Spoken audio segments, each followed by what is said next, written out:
Hello everyone, my name is Subhas and in last lecture we were discussing about aerial expansion and in today's lecture we will start a new topic that is called volumetric expansion. Volumetric expansion. So first of all, what is the meaning of volumetric expansion? It means if we heat any body or any material and if there is change in its volume, then that phenomena is called volumetric expansion. So start. First of all, we will write down the definition of this phenomena: volumetric expansion. Volumetric expansion. So its definition is very easy, as its name. If we heat any material or body and if its volume increases, then this phenomena is called volumetric expansion. Volumetric expansion. ठीक है, अब ध्यान दें एक बार के लिए, जैसे अपन ने पहले पढ़ रखा है कि जो एरियल एक्सपेंशन होता है, जो लीनियर एक्सपेंशन होता है, उसी प्रकार से जो अपन आज पढ़ रहे हैं दैट इज वॉल्यूमेट्रिक एक्सपेंशन. ठीक है, अब देखिए एक बार के लिए, जैसे मान लो मेरे पास में कोई क्यूब है. ठीक है, ये अपन ने एक क्यूब मान लिया, ये क्यूब मान लिया अपन ने, और यदि मैं इस क्यूब को हीट करूं, तो डेफिनेटली इसका जो लेंथ है ना, जो विड्थ है और जो हाइट है, सब बढ़ेगी इसकी. तो फाइनली क्या होने वाला है कि इसको हीट करने से इस पूरे क्यूब का साइज बढ़ जाएगा. तो ये जो क्यूब है वो कुछ इस प्रकार से बन जाएगा अपना, है ना, हीट करने के बाद में. तो अब अपन देख पा रहे हैं कि इसका जो वॉल्यूम होगा वो डेफिनेटली कुछ कम होगा, इसका कुछ ज्यादा होगा. इट मींस कि इस पूरे क्यूब के लिए कहां चेंज आया? वॉल्यूम में. हाँ, ऑल्दो कि अपन ये देख सकते हैं यहाँ पर कि डेफिनेटली इसका लेंथ भी चेंज हुआ है ना, इसकी साइड चेंज हुई होगी. जैसे मान लो कि इसकी साइड पहले थी 2 मीटर की, तो डेफिनेटली अब जो साइड है ना वो बढ़ चुकी है. तो जो पहले एक्सपेंशन आया वो कहां पर आया? लेंथ पर आया, वो साइड के ऊपर आया कि ये साइड बढ़ गई, ये भी साइड बढ़ गई और ये वाली साइड भी बढ़ गई, और रिजल्टेंट में फाइनली जो इसका वॉल्यूम है वो अपना बढ़ जाएगा. तो ये हीट करने की बाद की कहानी है. तो मुझे इतना मालूम पड़ रहा है कि हीट करने से किसी भी सब्सटेंस का, किसी भी मटेरियल का, किसी बॉडी का डेफिनेटली वॉल्यूम चेंज होगा. अब मेरा सवाल ये है कि इसका वॉल्यूम कितना चेंज होगा. जैसे मान लो कि मैं किसी बॉडी को सर्टेन टेम्परेचर से मैं हीट कर रहा हूँ, गर्म कर रहा हूँ, तो ऐसा करने पे उसका वॉल्यूम कितना चेंज हो जाएगा, उसके लिए वी नीड ए फॉर्मूला. तो पहले अपन उसको देखते हैं एक बार के लिए ना, कि फॉर्मूला कैसा आएगा और क्या आएगा. हाँ, यदि आपने जो पहले के 2 लेक्चर है ना, अबाउट एरियल एक्सपेंशन और लीनियर एक्सपेंशन आपने वो देख रखे हैं, तो डेफिनेटली आपके लिए बहुत इजी रहेगा ये वाला भी, क्योंकि जो फॉर्मूले का जो पैटर्न रहेगा वो बिल्कुल वैसा ही रहेगा जो पहले अपना बना हुआ था. चलो अब देखो, इसको और आगे प्रोसीड करने से पहले मैं यहाँ पर एक और टर्म डिफाइन कर रहा हूं. उस टर्म का नाम होता है कोफिशिएंट ऑफ वॉल्यूमेट्रिक एक्सपेंशन. यदि आपको याद हो तो आप याद करें एक बार के लिए कि पहले अपन ने पढ़ रखा है coefficient of areal expansion, coefficient of linear expansion, alpha और बीटा. आज जो अपन पढ़ रहे हैं दैट इज गामा. ये थर्ड कोफिशिएंट है regarding to expansion, third coefficient है. अब देखो, जैसे अपन ने अल्फा को डिफाइन किया, जैसे अपन ने बीटा को डिफाइन किया, वैसे ही अपन आज गामा को डिफाइन करेंगे. तो आपको याद होना चाहिए कि गामा क्या होगा. देखो, गामा होगा it is defined as change in volume of a unit volume body when it is heated by unit temperature. ठीक है, अब देखिए एक बार के लिए, जो मेन पार्ट है यहाँ का, जो मेन हेडलाइट है उसको मैंने है ना अंडरलाइन कर दिया. यहाँ पर देखो कि यदि मेरे पास में एक ऐसी बॉडी है जिसका जो स्टार्टिंग का वॉल्यूम है वो कितना, मान लो आप यूनिट का मीनिंग कितना होता है? 1 मीटर क्यूब. तो यदि ऐसी बॉडी को मैं 1 से गर्म करूंगा, 1 से गर्म करूंगा तो उस बॉडी का कितना वॉल्यूम चेंज होगा, उसी चेंज को मैं क्या बोलूंगा, गामा बोलूंगा। That change is called gamma. ठीक है, मैं रिपीट कर रहा हूं एक बार के लिए, ध्यान दें इसके ऊपर आप कि लेट सपोज मेरे पास में एक क्यूब ही है, ये क्यूब मान लो आप, और इस क्यूब का जो इनिशियल वॉल्यूम है वो मान लो कितना है, 1 मीटर क्यूब है। अच्छा भाई, आप याद रखें हमेशा कि गामा हो भले ही अल्फा हो भले ही बीटा हो, उन सब में अपन ने एक ही लिया था यूनिट वॉल्यूम, है ना। तो अब यदि मैं इस क्यूब को 1 डिग्री से गर्म कर दूं, 1 डिग्री से गर्म कर दूं, देखो यहाँ पे लिखा हुआ है यूनिट टेम्परेचर, और वॉल्यूम पे कितना होना चाहिए, यूनिट वॉल्यूम। तो इसके वॉल्यूम में कुछ ना कुछ चेंज आएगा, तो जो भी चेंज आएगा व्हाटएवर है ना, जो भी चेंज आएगा उस चेंज को मैं क्या बोलूंगा, gamma of this body, gamma of this material. ठीक है, इट मींस कि gamma again depends on the nature of material, gamma depends on the nature of material की बॉडी किसकी बनी हुई है। जैसे मान लो कोई बॉडी कॉपर की बनी हुई है, तो कॉपर के लिए गामा जो होता है अलग होता है, फिक्स होता है उसका अपना, है ना। कोई बॉडी मान लो स्टील की बनी हुई है, तो स्टील का जो गामा होगा वो अपने आप का कुछ अलग होगा। ठीक है, तो ये जो डेफिनेशन है, जो टर्म है वो आपको आनी चाहिए, और इसी की हेल्प से इसको अपना आगे जो डेरिवेशन होगा, है ना, वो अपन करेंगे स्टार्ट। ठीक है, उसको कर ले आप। ये अपना हेडिंग का नाम था सब हेडिंग, ये वाली, इसका जो डेफिनेशन है ये बनेगा। ठीक है, नोट करिए इसको आप फटाफट से। अब देखो, अब बात आती है कि सर वॉल्यूम कितना बढ़ जाएगा, कि मान लो कि मैं किसी भी एक सर्टेन वॉल्यूम को गर्म कर दूं सर्टेन टेम्परेचर से, तो ऐसा करने पे उस बॉडी का जो वॉल्यूम है वो कितना इंक्रीज हो जाएगा, आपको ये निकालना है इसमें ना। तो उसके लिए एक फॉर्मूला आएगा, देखो आप, देखो फॉर्मूला क्या बोलता है। फिर वही बात, फॉर्मूले को ड्राइव करने के लिए अपन 3 कॉलम बनाएंगे, पहला कॉलम ये है, सेकंड ये वाला, और थर्ड ये वाला। यहां पर आएगा बॉडी का ओरिजिनल वॉल्यूम, यहां पर बात वॉल्यूम की हो रही है तो यहां अपन वॉल्यूम लिखेंगे अपन, ओरिजिनल वॉल्यूम। ये आएगा change in temperature, change in temperature इस कॉलम में, और ये आएगा उसकी corresponding change in volume, change in volume means की डेल्टा वी, डेल्टा वी। अब ध्यान दें, पहले अपन स्टार्टिंग करते हैं बेसिक से। बेसिक क्या है अपने पास में, कि यदि मान लो मेरे पास में एक बॉडी है जिसका वॉल्यूम कितना है, 1 मीटर क्यूब है, और यदि मैं उस बॉडी का टेम्परेचर कितना हाइक करता हूं, 1 डिग्री सेल्सियस से इंक्रीज कर रहा हूं, तो उसके वॉल्यूम में डेफिनेटली कुछ चेंज आएगा, और उस चेंज को अपन क्या बोलेंगे, गामा। उसका नाम क्या होता है, गामा। ये भी अपन ने लिखा according to definition, according to definition. आज ही पढ़ा है अपन ने अभी भी कि यदि किसी भी एक 1 मीटर क्यूब की बॉडी को 1 से अपन हीट करेंगे, है ना, फर्दर हीट करेंगे, तो उसके वॉल्यूम में जो चेंज आएगा उसका नाम क्या होगा, गामा होगा। अब देखो, ये जो अपना डेफिनेशन है, जो अपना स्टेटमेंट है, वो जनरलाइज नहीं है, जनरल नहीं है। जनरल क्यों नहीं है, बिकॉज कि यहाँ पर अपन ने फिक्स कर रखा है, वॉल्यूम भी 1 रखा है, टेम्परेचर में चेंज भी अपन ने 1 का रखा है, तब जाके ये अपना आंसर आएगा। बट देखो, ऐसा कोई जरूरी नहीं है हर बार कि हर बार बॉडी का वॉल्यूम अपन 1 ही ले। मान लो कि बॉडी का वॉल्यूम कितना है, V0 मीटर क्यूब है, कितना है, V0 मीटर क्यूब। यहाँ पर जो मीटर क्यूब है वो वॉल्यूम का यूनिट होता है, वॉल्यूम का यूनिट है। अब यदि मैं उस बॉडी को यदि मैं 1 डिग्री से गर्म करूंगा, फर्दर हीट करूंगा, तो उस केस में उसके वॉल्यूम में चेंज कितना आएगा, तो वो आएगा V0 गामा। यहाँ पर ये, यहाँ से मैं यहाँ कैसे पहुंच गया, तो by using unitary method, unitary method कि यदि 1 के लिए चेंज इतना आ रहा है तो डेफिनेटली V0 के लिए चेंज कितना आएगा, V0 इनटू गामा आएगा। अच्छा, इसको मैं और थोड़ा जनरलाइज कर रहा हूं, तो अब की बार बॉडी का वॉल्यूम V0 मीटर क्यूब रखा है वही, बट बॉडी का जो चेंज इन टेम्परेचर है वो डेल्टा टी मान लो, डेल्टा टी डिग्री सेल्सियस से इसको मैंने गर्म कर दिया। अब डेल्टा टी जो है कोई भी वैल्यू हो सकता है, 40 डिग्री 60 डिग्री जो भी है ना, तो उस केस में जो चेंज आएगा वॉल्यूम में वो कितना आएगा, V0 gamma del T. And ये जो फॉर्मूला है चेंज का वो है जनरलाइज्ड फॉर्मूला, जनरलाइज्ड फॉर्मूला, मतलब कि ये जो फॉर्मूला है वो अपन हर जगह काम में ले सकते हैं, क्योंकि इसमें अपन ने हर चीज को जनरलाइज किया है कि वॉल्यूम भी अपन ने क्या माना है, कुछ भी मान लो, भले ही जो चेंज इन टेम्परेचर है वो भी क्या है, कुछ भी मान लो आप, डेल्टा टी है, सर्टेन मान लिया, तो उस केस में जो चेंज आएगा वो अपना इतना आएगा। तो इट मींस कि फाइनली मुझे ये मालूम पड़ रहा है कि किसी भी वॉल्यूम की बॉडी को कितना भी गर्म करो तो चेंज कितना आएगा वॉल्यूम में, इतना आएगा।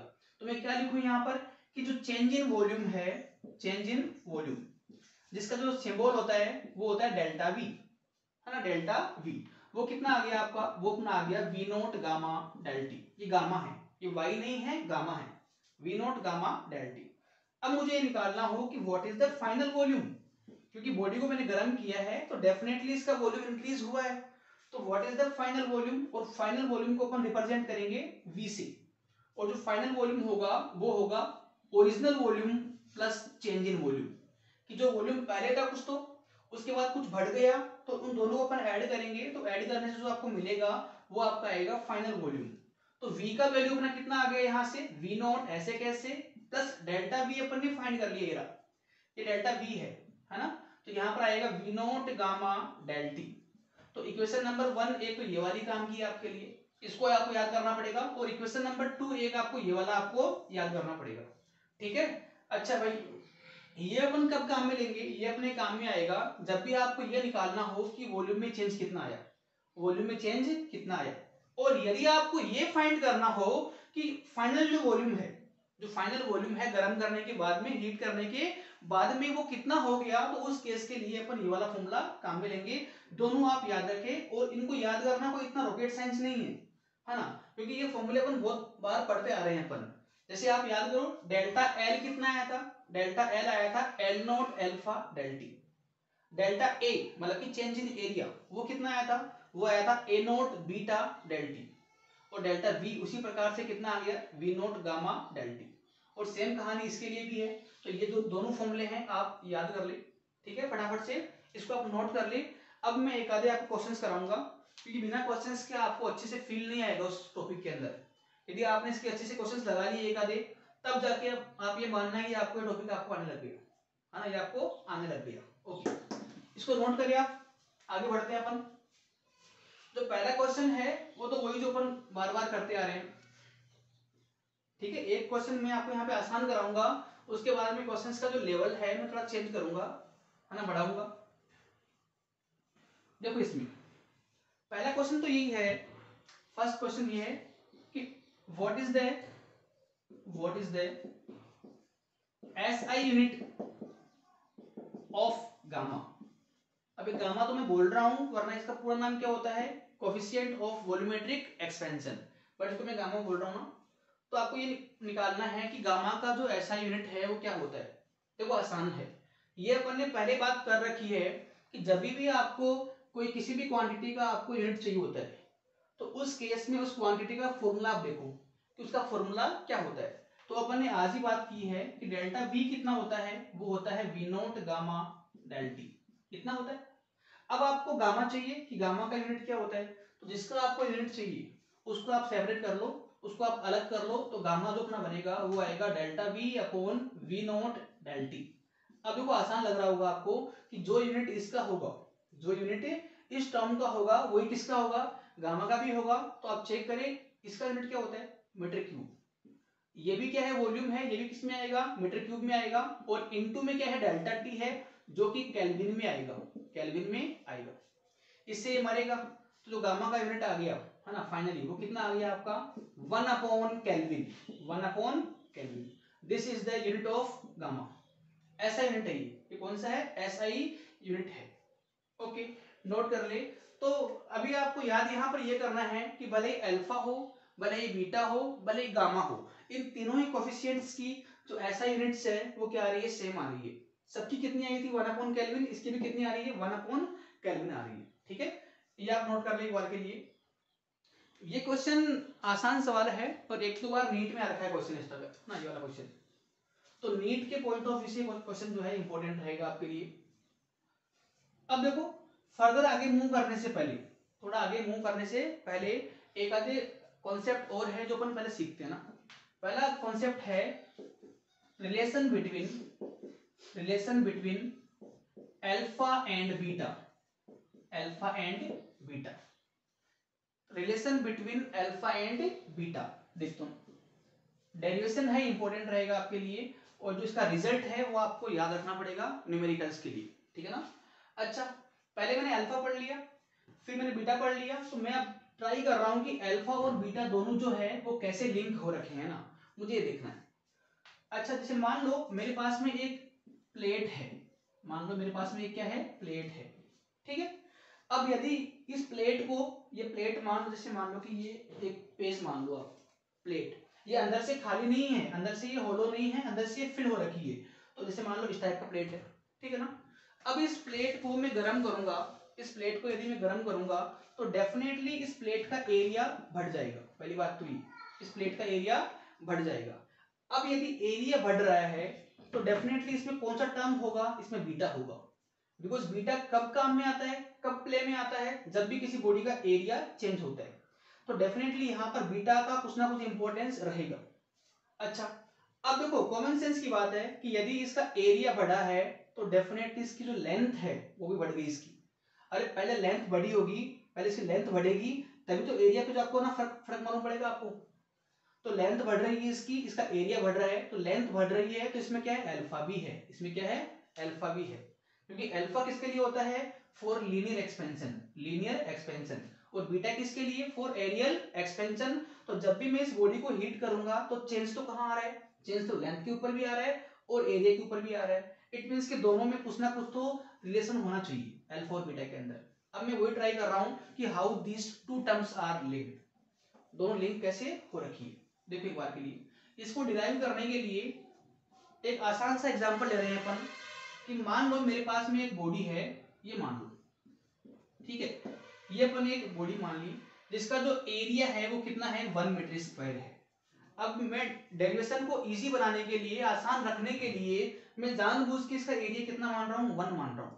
भले आप इसको ए नोट मान लो but that will be quite lengthy, है ना। तो उसको स्किप करने के लिए, वहां से बचने के लिए मैं इसका जो एरिया है जानबूझ के कितना मान रहा हूँ, 1 मान रहा हूँ। अब यदि इस, अच्छा स्क्वायर सेट की मान लो, ये स्क्वायर प्लेट है, स्क्वायर प्लेट है। अब यदि स्क्वायर प्लेट होगी तो इसका जो साइड होगा ये वाला वो कितना होगा, 1 मीटर होगा। और जो इसका ये साइड होगा वो भी कितना होगा आपका, 1 मीटर होगा।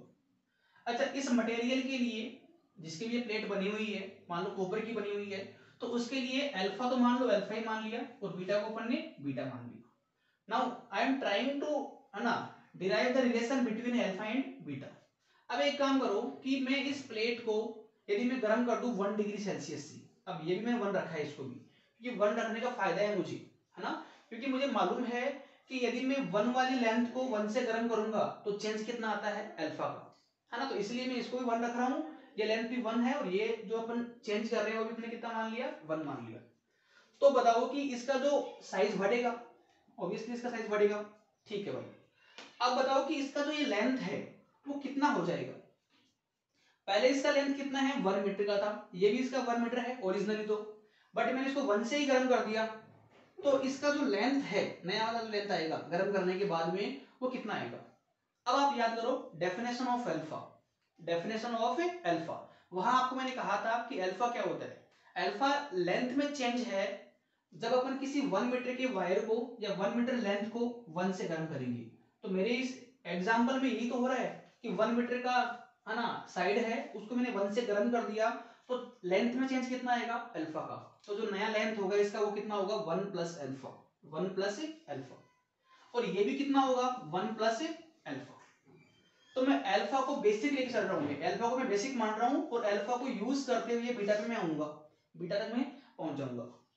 अब बताओ कि अपन ने पढ़ रखा है पहले ही कि जो बीटा है, बीटा तो होता है ना, डेल्टा ए इक्वल टू क्या होता है, ए नोट बीटा डेल्टी, ए नोट बीटा डेल्टी। तो बीटा कितना आ गया आपका, तो बीटा आपका आएगा delta A upon A note into डेल्टी, ठीक है।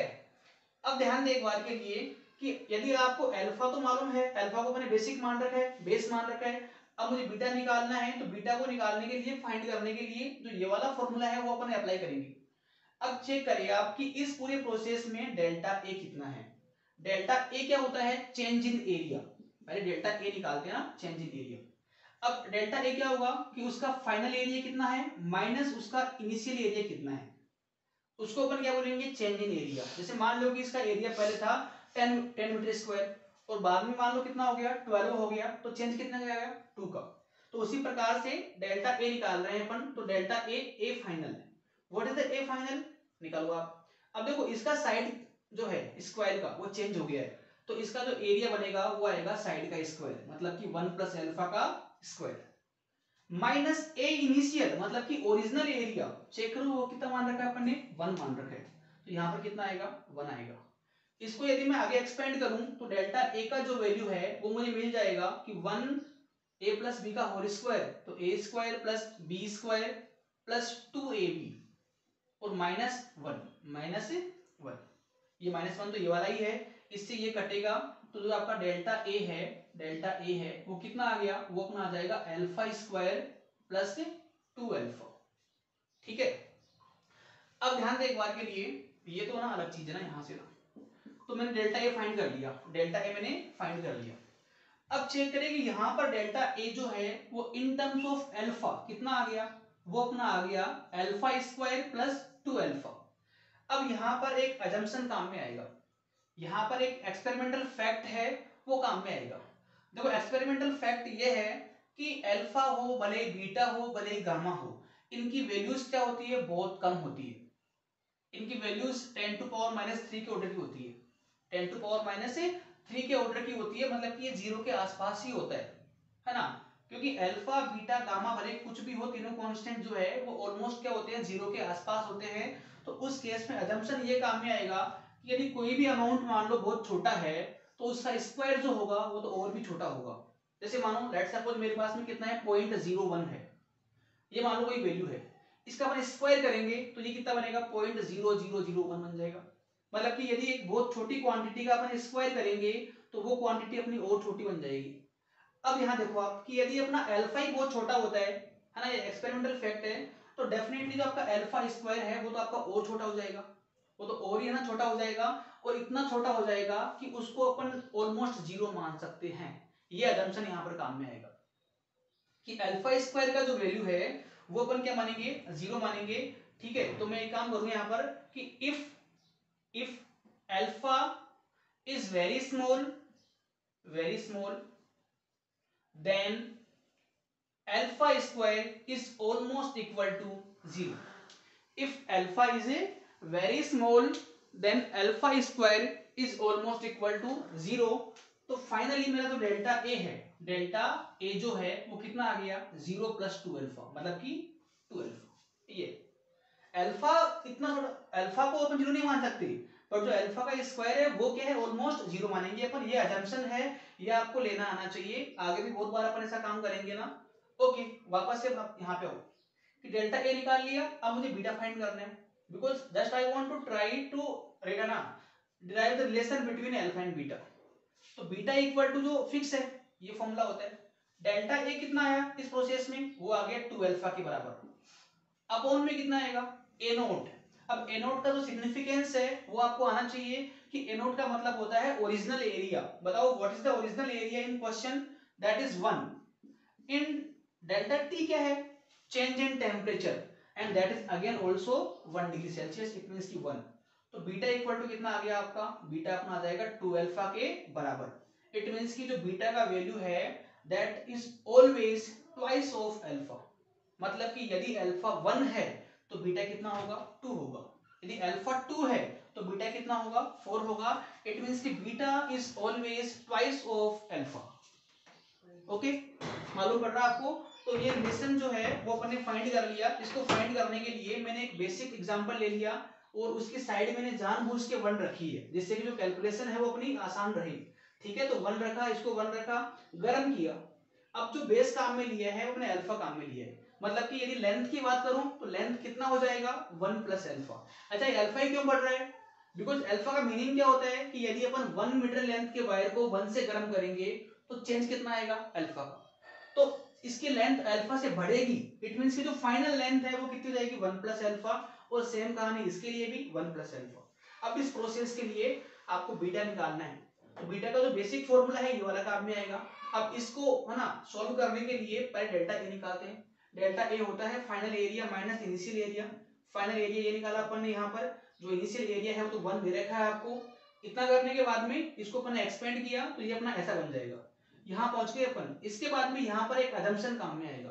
अजम्पशन क्या होता है कि alpha beta gamma these all values are very small, then the square of these value will be almost equal to 0, so alpha square will be equal to 0, then the delta A will be equal to 2 alpha. Now the put values in beta, then the delta A is 2 alpha, so I put 2 alpha here, and the A naught is original area and that is fixed, that is 1 meter square, and the delta T is the change in temperature and that is again 1 degree Celsius, so I will put 1 degree Celsius here, and after solving it you will get the answer beta equal to 2 alpha. It means कि beta जो है वो alpha का हमेशा double होता है, इसको आप याद रखिए. ये जो रिलेशन है बहुत इंपॉर्टेंट है, क्योंकि कई बार क्या होगा कि आपको चाहिए होगा बीटा क्वेश्चन में और आपको दिया होगा अल्फा, तो पहले मैं अल्फा से बीटा निकाल लूंगा और उस बीटा को बाद में मैं क्वेश्चन में पुट कर दूंगा, है ना. ये इसका इंपॉर्टेंस रहेगा, इसको आप नोट कर ले फटाफट से ना, और इसको आगे बढ़ देना, ये इंपॉर्टेंट पार्ट है. लिखवाने में यहाँ इतना कुछ है नहीं है ना, सिंपल काम है, एक प्लेट मान रखिए ना. ओके, आगे बढ़ रहे हैं अपन. जो नेक्स्ट डेरिवेशन है वो देखिए आप. अब यदि आपको ये समझ में आ गया ना तो आगे वाला तो आपको समझ में आराम से आ जाएगा. ठीक है, देखो अब लिखो आप relation between alpha and gamma. Alpha and gamma, because 3 term पढ़ रखी है अपन ने, अल्फा पढ़ रखा है, बीटा पढ़ रखा है, गामा पढ़ रखा है, तो अल्फा और बीटा कैसे लिंक हो रखे हैं मालूम पड़ गया अपने को. आज अपन बात कर रहे हैं, नेक्स्ट बात कर रहे हैं अल्फा और गामा के बारे में. अब देखो गामा को प्ले में लेके आना है आपको, गामा को आपको रोल में लेके आना है, तो उसके लिए पहले आपको एक ऐसी बॉडी माननी पड़ेगी जिसमें वॉल्यूम भी होता है, बिकॉज गामा किसके लिए डिफाइन होता है, वॉल्यूम के लिए. तो मैं एक क्यूब मान लेता हूं, मैं एक क्यूब मान लेता हूं, ये क्यूब मान लो आप. अब क्यूब में क्या है, वॉल्यूम होता है, और वॉल्यूम कितना होता है क्यूब का, साइड क्यूब. जैसे मान लो साइड इसकी ए है तो इसका वॉल्यूम कितना आएगा, ए क्यूब आएगा. And again to make derivation easy और इजियर, है ना, मैं कर रहा हूं एक काम कि यहाँ पर जो इसका साइड है वो 1 मीटर मान रखा है, ये भी साइड जो है मैंने कितना मान रखा है 1 मीटर, और जो हाइट है वो भी कितनी मान रखी है अपन ने 1 मीटर. तो जो इसका ओरिजिनल वॉल्यूम है वी नोट जो है, ये क्यूब है ना, वो होता है साइड क्यूब, साइड का क्यूब, और साइड इसकी 1 मान रखी है, तो 1 का क्यूब मींस की 1, मतलब कि आपका जो वॉल्यूम है ओरिजिनल वो कितना मान लिया अपन ने 1 मीटर क्यूब मान लिया. अब मैं फिर से वही काम कर रहा हूं कि लेट सपोज कि इस मटेरियल के लिए अल्फा तो अल्फा है और गामा अपन ने गामा मान लिया अपन ने, क्योंकि इस मटेरियल में अल्फा भी होगा और गामा भी होगा. अब यदि मैं इस 1 क्यूब वाली बॉडी को, 1 मीटर क्यूब वाली बॉडी को यदि मैं 1 डिग्री से गर्म करूंगा, हाइट करूंगा, तो क्या होने वाला है, तो इसका वॉल्यूम बढ़ेगा, है ना. तो जो नया वॉल्यूम है वो कुछ अपन ऐसा मानते हैं ना, लो भाई, ठीक है ना. यहाँ पर एक बार ना ये लो, ये अपन ने मान लिया इसका नया वॉल्यूम बन गया, और देखने से मालूम पड़ता है कि साइज बढ़ गया इसका. अब देखो इसका वॉल्यूम बढ़ चुका है, लेकिन बात करूं मैं साइड के बारे में कि क्या वॉल्यूम जब बढ़ा है तो क्या इसकी साइड नहीं बढ़ी क्या. अरे डेफिनेटली साइड में पहले इंक्रीज आया है, ये साइड बढ़ गई, ये भी साइड बढ़ गई, और जो हाइट है वो भी बढ़ गई, तब जाके वॉल्यूम में क्या आया है, इसके फर्क आया है. तो मैं बात करूं कि इसका साइड कितना हो जाएगा, नया साइड गर्म करने के बाद में, तो वो बन जाएगा 1 प्लस अल्फा, और ये भी कितना होगा 1 प्लस अल्फा, और जो हाइट है वो भी कितनी होगी 1 प्लस अल्फा. वही सेम कहानी, सेम प्रोसेस की, इसका लेंथ अभी भी कितना मान रखा है 1 मीटर, और चेंज कितना किया है 1 डिग्री सेल्सियस से, तो साइड का जो नया वैल्यू आएगा वो कितना आएगा 1 प्लस अल्फा आएगा. तो बताओ कि जो फाइनल वॉल्यूम है, फाइनल वॉल्यूम V अभी का, वो अगेन क्या होगा साइड क्यूब, बट साइड तो चेंज हो चुकी है, तो ये आएगा 1 प्लस अल्फा क्यूब. तो ये ओरिजिनल एरिया है, सॉरी ओरिजिनल वॉल्यूम है, और ये वाला जो है वो नया वॉल्यूम है गर्म करने के बाद में. अब चेंज वॉल्यूम में आया है तो इसमें गामा भी होगा. अब मैं ट्राई कर रहा हूं कि how alpha and gamma are linked. उसके लिए वही काम, डेल्टा V कितना होता है, V not gamma del T. Basic सा फंडा काम में ले रहे हैं अपन. गामा को आप अलग करो, आइसोलेट करो, तो गामा अपना आएगा delta V upon V not del T. Now put values कि डेल्टा V कितना है. अब डेल्टा V क्या है, चेंज इन वॉल्यूम है, तो चेंज इन वॉल्यूम अपन यहां से निकालते हैं, अलग से ना डेल्टा V निकाल लेते हैं. डेल्टा V का जो बेसिक फॉर्मूला होगा वो होगा कि उसका जो फाइनल वॉल्यूम है वो माइनस उसका जो इनिशियल वॉल्यूम था वो. What is the final volume 1 plus alpha cube, 1 plus alpha cube, minus what is the initial volume, वो है 1 ही है, वो अपन ने 1 ही मान रखा है. थोड़ा इसको अपन आगे एक्सपेंड करेंगे तो यहाँ पर जो फॉर्मूला काम में आएगा अलजेब्रा का वो आएगा a प्लस बी का होल क्यूब, और a प्लस बी का होल क्यूब होता है a cube plus b cube plus 3ab square plus 3a square b. यहाँ पर आएगा, ये आपको आना चाहिए ना, आई होप कि आपको आता होगा पहले से ना. तो ये आएगा 1 क्यूब, तो 1 बन जाएगा, प्लस अल्फा क्यूब मतलब कि बी क्यूब प्लस आएगा 3a²b, मतलब कि 1 का स्क्वायर 1 रहेगा तो 1 इंटू अल्फा, और लास्ट में आएगा 3α², ऐसा बनेगा। तो ये हो जाएगा इसका एक्सपेंशन, सब कुछ इतना a³ plus b³ plus 3a²b plus 3ab², और आगे -1 तो लगाया हुआ है पहले से।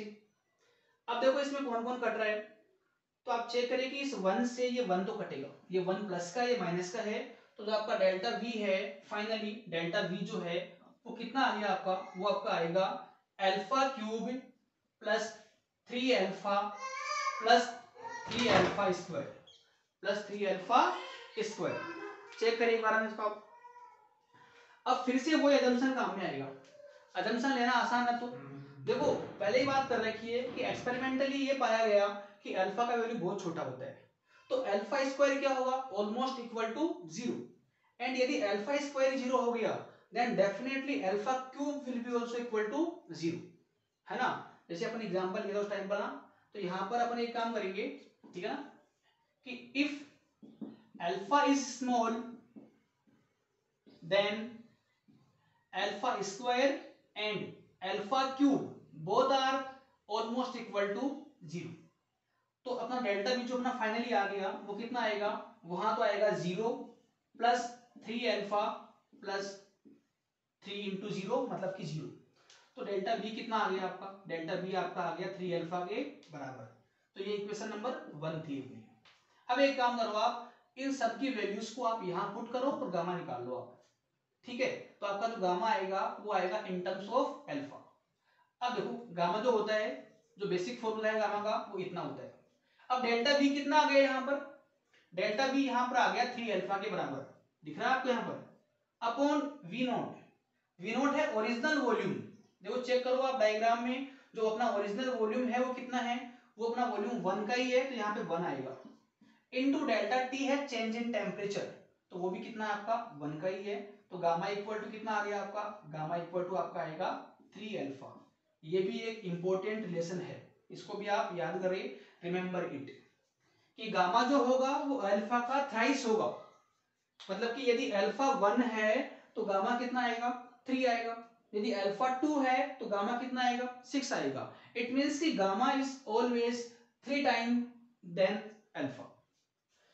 और जो डेरिवेशन है वो अगेन आसान ही है, टफ नहीं है। यदि आपको अल्फा और बीटा वाला अपने को आ गया होगा तो डेफिनेटली आपको ये भी आएगा। बस यहाँ पर एक और वही बेसिक्स का कॉन्सेप्ट काम में आया है कि यदि अल्फा बहुत छोटा है ना, तो α² 0 के बराबर होगा और α³ भी क्या होगा, 0 के बराबर होगा। तो वो मैंने यहाँ पे काम में लिया assumption, तो डेल्टा भी मेरा इतना आ जाएगा। अब इस डेल्टा वी को मैंने यहाँ पुट कर दिया, वी नोट को मैंने यहाँ से यहाँ पुट कर दिया और डेल्टा को मैंने यहाँ पुट किया, तो मेरे गामा कितना आ गया, 3α अपना गामा का वैल्यू आ गया। ठीक है, नोट करिए इसको आप फटाफट से ना, इसको नोट कर लिया आप और आगे ध्यान दें एक बार के लिए। अब मैं इन तीनों को एक साथ कंबाइन कर रहा हूं, क्योंकि मैंने अल्फा और बीटा में क्या रिलेशन होता है पढ़ लिया, अल्फा और गामा कैसे लिंक हो रखे हैं ये पढ़ लिया। अब अपन बात करेंगे कि ये तीनों का रेशियो कितना होता है, ठीक है ना, ये तीनों किस रेशियो में एग्जिस्ट करते हैं। तो ये भी आसान काम है कि यदि आपने पढ़ लिया कि अल्फा इक्वल टू होता है 2 बीटा और अल्फा इक्वल टू होता है 3 गामा, ठीक है, 3 सॉरी उल्टा बोल दिया यार, सॉरी ना, बीटा इक्वल टू कितना आया था, बीटा इक्वल टू अपना आया था 2 अल्फा और जो गामा है वो अपना आया था कितना 3 अल्फा। अब मुझे ये निकालना हो, कई बार क्वेश्चन में भी आता है कि what is the ratio of alpha beta and gamma, ये आपको निकालना पड़ता है। इट मींस आपको क्या फाइंड करना है, यहाँ पर आपको फाइंड करना है alpha raise to beta raise to gamma, ये निकालना है, ये आपको फाइंड करना है। देखो आप अल्फा तो अल्फा मान लो, बीटा कितना आ गया, बीटा आपका होता है 2 अल्फा, तो यहाँ पर आएगा 2 अल्फा, और गामा कितना होता है, गामा आपका होता है 3 अल्फा, तो यहाँ पर कितना आएगा 3 अल्फा आएगा। अब इस अल्फा से ये अल्फा कटेगा, ये अल्फा कटेगा, जो फाइनली आपका रेशियो आ गया इन तीनों में वो आ गया 1:2:3। मतलब कि ये आप हमेशा याद रखिए कि alpha raise to beta raise to alpha ratio beta ratio gamma जो होता है वो होता है 1:3 का, 1:3 का पीक। और पहले ही बात करी अपन ने कि ये कब काम में आएंगे, ये जो कॉन्सेप्ट है जो सीखा है अपन ने आज, ये कब काम में आएगा। तो मैंने बताया आपको पहले कि जैसे मान लो किसी क्वेश्चन में आपको गामा चाहिए, है ना, कि आपको ये निकालना है फाइंड चेंज इन वॉल्यूम, तो वॉल्यूम के लिए गामा चाहिए, बट जानबूझ के क्वेश्चन में आपको गामा दिया हुआ नहीं रहता, आपको अल्फा दिया हुआ रहता है। तो पहले अपन अल्फा से गामा निकालेंगे और फिर उस गामा को अपन वहां पुट करेंगे तो आपको अपना आंसर मिल जाएगा, ठीक है ना। तो रिलेशन निकाल लिया अपन ने, कैसे निकाला, एग्जाम्पल क्या लिए अपन ने, डिराइव कैसे किया, सारा आपको आना चाहिए। अब इसके रिगार्डिंग कुछ न्यूमेरिकल्स है, एक दो न्यूमेरिकल्स है जो आज की वीडियो में हो नहीं पाएंगे बिकॉज वीडियो का जो टाइम है, ड्यूरेशन जो है पूरा हो चुका है। तो मैं ट्राई करूंगा कि एक आध जो क्वेश्चन है एज ए होमवर्क मैं आपको डिस्क्रिप्शन बॉक्स में दे दूं। तो एक पीडीएफ मिलेगी आपको, है ना, डिस्क्रिप्शन में ना, तो वहां से पीडीएफ को आप डाउनलोड करें, उस पीडीएफ में जो आपको होमवर्क गिवन है उसको आप सॉल्व करें। और यदि आपको कोई दिक्कत आ रही है किसी भी क्वेश्चन में, किसी भी होमवर्क के क्वेश्चन में, तो आप मुझे कमेंट सेक्शन में उसको मेंशन भी करना, ठीक है। तो डिस्क्रिप्शन बॉक्स में आपको पीडीएफ मिल जाएगी कुछ होमवर्क की, है ना, तो वो आप ट्राई करना और इसको पढ़ के आना आप, ठीक है। तो आज कुल मिला के अपन ने जो एक्सपेंशन है वो पढ़ लिया पूरा, अल्फा पढ़ लिया, बीटा पढ़ लिया, गामा पढ़ लिया, ठीक है ना। और यदि अभी भी आपको डाउट लग रहा है, कहीं पर डाउट आ रहा है, तो बिना कोई, है ना, संकोच के आप मुझे ना कमेंट में मेंशन कर देना, मैं आपको डेफिनेटली वहां पे आपकी क्वेरी को सोल्व कर दूंगा। Okay, bye, stay healthy.